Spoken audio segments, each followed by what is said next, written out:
So in today's Patreon exclusive video, I'm going to tell you guys and show you guys how to do a particular move that I really don't want to show you. I really don't want to show you. Let's be honest. Let's be honest here. I'm very selfish when it comes to some methods, and I want to keep it to myself, but I think you guys are definitely worth it. And I know I say every single time I make a video that this is the greatest thing ever, and why am I giving this up? But this time I mean it. I actually mean it this time. This is a way of getting a spectator's card to a particular number after the spectator has dealt the cards from their hands to your hands. Oh, so good. Before this, I think to replace the spectator's hand, we're going to need a table. So let's go to the table.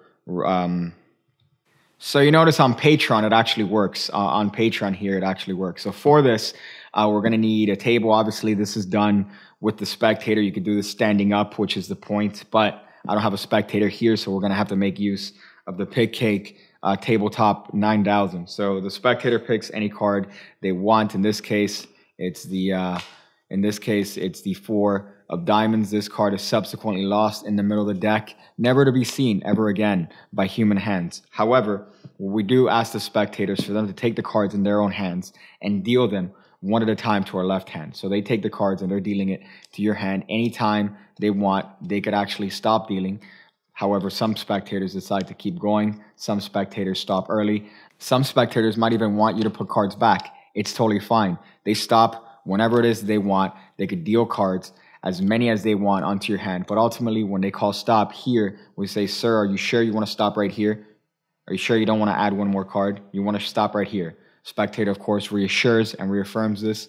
So here we tell the spectator if they would have had one card less, it would have been the Queen of Diamonds. And of course, they turn that card over in their hands. Had they had one more card, it would have been the Two of Spades or possibly the Ace of Diamonds. But of course, the card that they happen to have stopped dealing at is the Four of Diamonds, the card that was freely picked. Hey, so of course, this plays better for a spectator than a camera because a camera could see and does not get misdirected. So that's why it might not have necessarily played good for you. But trust me, for spectators, they have no idea how they could have done this. So the method, if you did not see it, is making use of this squeeze move right here. It's making use of that Marlowe automatic bottom deal that we've discussed in a previous lesson. However, for the sake of posterity, let's go over it. We have any card picked. In this case, it's the 8 of clubs. Then we zoom in the camera to get a better shot. At this point, you could control this card to the top in whatever way you want. I did a pass, but you could do any sort of control that you feel comfortable with. And that card is on top of the deck. Now we're going to hand the deck to the spectator, and we're going to have them deal the cards one at a time to the left hand. So this is great because obviously in dealing the first card to your hand, they've dealt their card to your hand. So that's a wonderful position to already be in. They could stop whenever it is they want. You could even ask them if you want to put cards back. And at this point, you could start dealing cards back and have them call stop on you anytime you want. So you could play around with how many cards the spectator puts in their hand until ultimately they're happy with the position. Now, you're going to do a series of actions here that are very important that you choreograph correctly because we're going to call attention to this position as where the spectator called stop. You don't want there to be ambiguity here because in a moment, you're going to have the spectator turn over this card. And oftentimes what's happened when I've done this is I wasn't clear that this is where the spectator stopped. So when I tell them, hey, turn over this card, they assume that this is the card that they stopped at. No, you want to make it abundantly clear that this is the card that the spectator stopped at. So the way we do that, wherever it is they call stop, you go, so you stopped right here, sir. Are you 100% sure of this decision? You stop dealing right here. So you're gesturing in this area. You're making sure that there's a tension in this area because in a moment, you want it to be abundantly clear that this is the card they stopped at. So that's how we do that. Next, we're going to transfer the cards to the right hand in preparation for that automatic bottom deal. However, it's going to take place in a transitive action of the spectator checking the card that's on top of their half. So here, we're going to hold the cards in the right hand and we're going to gesture towards the spectator's hand and tell them, so had you stopped one card less, your card would have been, and of course the spectator is going to turn over this card and see whatever card would have been one card less. While the spectator is doing this, you're doing the switch, which is very simply done. You're getting ready for this Marlowe automatic bottom deal, so using your ring finger to put pressure on the face of this card, which is going to allow it to separate from the rest of the cards. Now, of course, you want to cover this action from the front. So my tip is that your fingers are a little bit lower than usual. Usually in a middle grip, they're high up. in this particular action, they want to be a little bit lower than normal. What this is going to allow you to do is to do the squeeze action, and there's no sort of crazy overt action taking place, yet the card has been separated from the rest of the deck. Now, what's going to happen is that you're going to put the cards in your left hand, and automatically, in moving your right hand, this card is just going to drag and be held in your right hand. So pretty much you're doing a very open bottom steal here.